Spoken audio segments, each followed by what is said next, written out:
Hello everyone, this is Ritu and welcome to study more knowledge.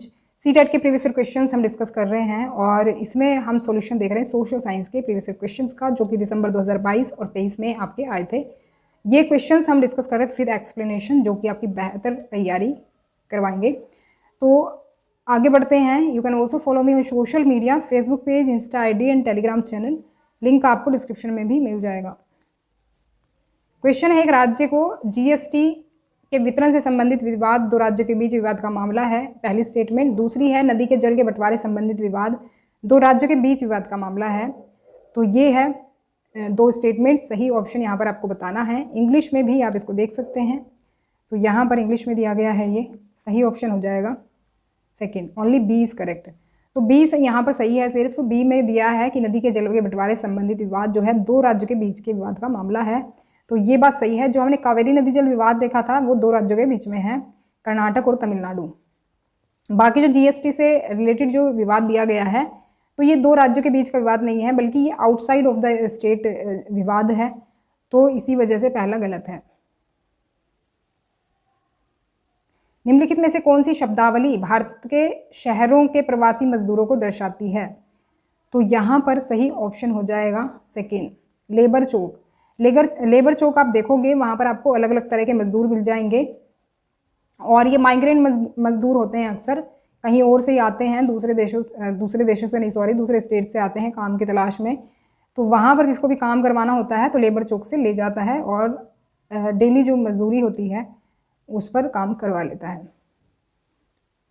दादन व्यवस्था क्या है? What is putting out system? सही option यहाँ पर हो जाएगा सेकेंड, व्यापारी व बुनकरों के बीच की व्यवस्था। तो ये होती है दादन व्यवस्था। तो इसको डिटेल में देखें अगर, तो व्यापारी और बुनकरों के बीच की व्यवस्था है, जिससे व्यापारी कच्चे माल की आपूर्ति करता है, बुनकर को कच्चा माल देता है और तैयार माल जो है प्राप्त करता है। मान लो व्यापारी ने बुनकर को धागा दिया, तो बुनकर ने धागा से कपड़ा बनाया और फिर वो कपड़ा जो है व्यापारी बुनकर से कम दाम पे ले लेता है। यहाँ पर जो क्वेश्चन दिया गया है स्टेटमेंट बेस्ड ही है। भारत में लोकतंत्र पर निम्न कथनों को पढ़िए। दो स्टेटमेंट दी गई हैं, सही ऑप्शन बताना है। सही ऑप्शन से पहले हम देख लेते हैं इंग्लिश में भी से। सही ऑप्शन हो जाएगा थर्ड, दोनों सही हैं यहाँ पर। Democracy should be based on free and fair elections. In a democracy the right to take the final decision should be with the people elected by the public. जो पब्लिक ने लोगों को इलेक्ट किया है, फाइनल डिसीजन उनका होना चाहिए। तो ये कहा गया है डेमोक्रेसी में ऐसा होता है, तो ये बिल्कुल सही है। और democracy should be based on free and fair election. Election जो होने चाहिए साफ सुथरे होने चाहिए, कोई घोटाला उसमें होना नहीं चाहिए डेमोक्रेसी में। तो दोनों ही स्टेटमेंट यहाँ पर सही हैं। यहाँ पर भी दो स्टेटमेंट्स आपको दी गई हैं और पूछा गया है कि उपरोक्त कथनों में से कौन से कथन को रूढ़िबद्ध धारणाओं को तोड़ने के उदाहरण के रूप में उपयोग कर सकते हैं। मैंने आपको बताया था रूढ़िबद्ध धारणा को तोड़ना मतलब जो लोगों ने स्टीरियोटाइप्स बनाए हुए हैं उसके अपोजिट कोई काम करना।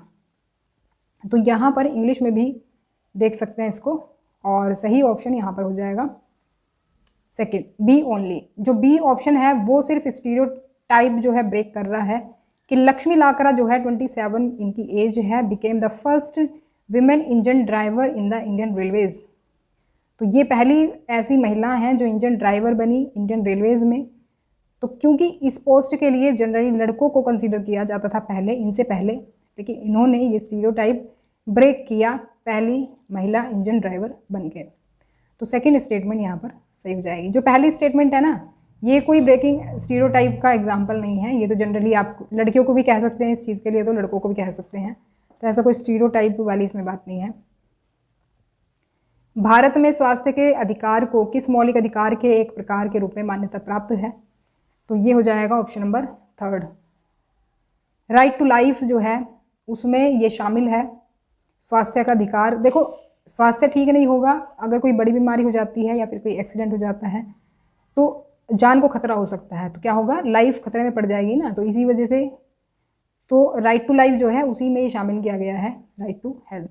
जो भी चीज़ें हमारी मतलब ज़िंदगी को खतरे में डाल सकती हैं वो सभी हमारे राइट टू लाइफ में आती हैं।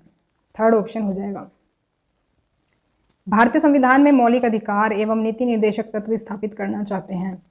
तो ये जो दो चीज़ें हैं, मौलिक अधिकार और नीति निर्देशक तत्व, डायरेक्टिव प्रिंसिपल्स, तो ये क्या स्थापित करना चाहते हैं भारतीय लोकतंत्र में, सॉरी भारतीय संविधान में। तो यहाँ पर सही ऑप्शन हो जाएगा फर्स्ट, ए, बी और सी।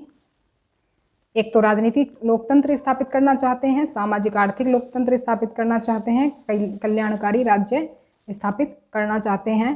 तो ये ए, बी और सी सही हो जाएंगे, डी इसमें नहीं होगा। भारत के उच्चतम न्यायालय का मुखिया कौन होता है? तो ये होते हैं chief justice of India, Bharat के मुख्य न्यायाधीश। मध्याह्न भोजन कार्यक्रम शुरू करने वाला पहला भारतीय राज्य कौन सा था? तो ये हो जाएगा तमिलनाडु। तमिलनाडु ने पहले शुरू किया था, उसके बाद सुप्रीम कोर्ट ने सभी स्टेट्स को ये अपने स्टेट में स्टार्ट करने के लिए कहा, जो मिड डे मील प्रोग्राम था, क्योंकि ये काफ़ी अच्छा लगा ये कॉन्सेप्ट। तो सभी स्टेट्स को फिर कहा गया कि आप भी अपने स्टेट में इसको शुरू करो। नेक्स्ट क्वेश्चन है, सतत विकास लक्ष्यों की प्राप्ति हेतु भारत सरकार के योजनाओं का विकास व कार्यान्वयन कर रही है। मध्याह्न भोजन योजना के द्वारा ये किस सतत विकास लक्ष्य को पूरा करने की कोशिश कर रही है?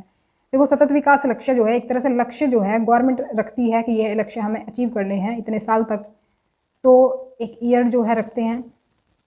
तो अभी इन्होंने जो ये लक्ष्य रखा है मध्याह्न भोजन का योजना का, तो किस सतत विकास के लक्ष्य को ये पूरा करना चाहते हैं, ये हमें आंसर करना है। ये हो जाएगा ऑप्शन नंबर सेकंड, गोल 2। ये आपको पॉलिटी की बुक में मिलेगा, हर चैप्टर में आपको एक ना एक गोल कोई मिल ही जाएगा, तो वहाँ से आप डिटेल में देख सकते हो। लेकिन अगर वहाँ पर नहीं देखते हो तो यहाँ पर भी मैंने लिस्ट ले ली है, आप गूगल कर सकते हो, हिंदी इंग्लिश दोनों में मिल जाएगा। तो देख लेते हैं कौन सा है ये गोल नंबर 2 है, ज़ीरो हंगर। अब देखो, मिड डे मील क्या करती है? मिड डे मील बच्चों को खाना देती है पका हुआ स्कूलों में, तो वो खाना देने का पर्पज़ ये है कि जो बच्चे हैं उनका पेट भर सके। पेट भरेगा तो वो भूखे नहीं रहेंगे। तो वही है जो हमारा सस्टेनेबल डेवलपमेंट गोल है, ज़ीरो हंगर का, यानी कि बच्चों को जो हम खाना दे रहे हैं उसके लिए हम ये सतत विकास लक्ष्य को पूरा करना चाह रहे हैं, ज़ीरो हंगर रहे, कि भाई कोई भी हमारे देश में भूखा ना रहे। तो ये है गोल नंबर सेकंड। देखो, इनके नंबर भी हैं, अभी जैसे इसका पूछ लिया, बाकी भी पूछ सकते हैं। ये गोल हैं कितने? ये 17 गोल हैं, और ये लिस्ट मैंने लगा दी है। ये लिस्ट आपको हिंदी में मिल जाएगी, उसमें गूगल करोगे तो ये है सेकंड नंबर। देखो, ज़ीरो हंगर दिख रहा है आपको, ये सेकंड नंबर पे। तो बाकी ऐसे ही हैं। नो पॉवर्टी पहला है, दूसरा है ज़ीरो हंगर, तीसरा है good health and well being. देखो, इनके नंबर भी हैं, नंबर एग्जैक्ट वही देंगे। क्वालिटी एजुकेशन है फिर 4th। 5 है gender equality, clean water and sanitation, affordable and clean energy, decent work and economic growth, industry innovation and infrastructure, reduced inequalities, sustainable cities and communities, responsible consumption and production, climate action, life below water और life on land। देखो, life below water मतलब जो जल के जो जीव हैं, जल की जो लाइफ है उसके लिए वो बनाए जाते हैं। जिस तरह से मिड डे मील प्रोग्राम बनाया ना ज़ीरो हंगर लाने के लिए, वैसे ही इन सब चीज़ों के लिए भी कोई ना कोई गवर्नमेंट स्कीम लाती रहती है। फिर है peace, justice and strong institutions, फिर है पार्टनरशिप्स फॉर द गोल्स। अब ये जो सस्टेनेबल डेवलपमेंट गोल्स रखे हैं गवर्नमेंट ने, ये इनको क्या करने हैं? ये अचीव करने हैं, कि ये जो गोल है ना हमें अचीव करने हैं। उसके लिए गवर्नमेंट क्या करती है? नई नई स्कीमें लाती है, जैसे कि ज़ीरो हंगर के लिए मिड डे मील स्कीम है, वैसे ही बाकी चीज़ों के लिए भी है। तो ये थी हमारी आज की क्लास। वीडियो अगर पसंद आई हो तो लाइक करें, शेयर करें और सब्सक्राइब भी कर लें चैनल को, अगर चैनल पर नए हैं।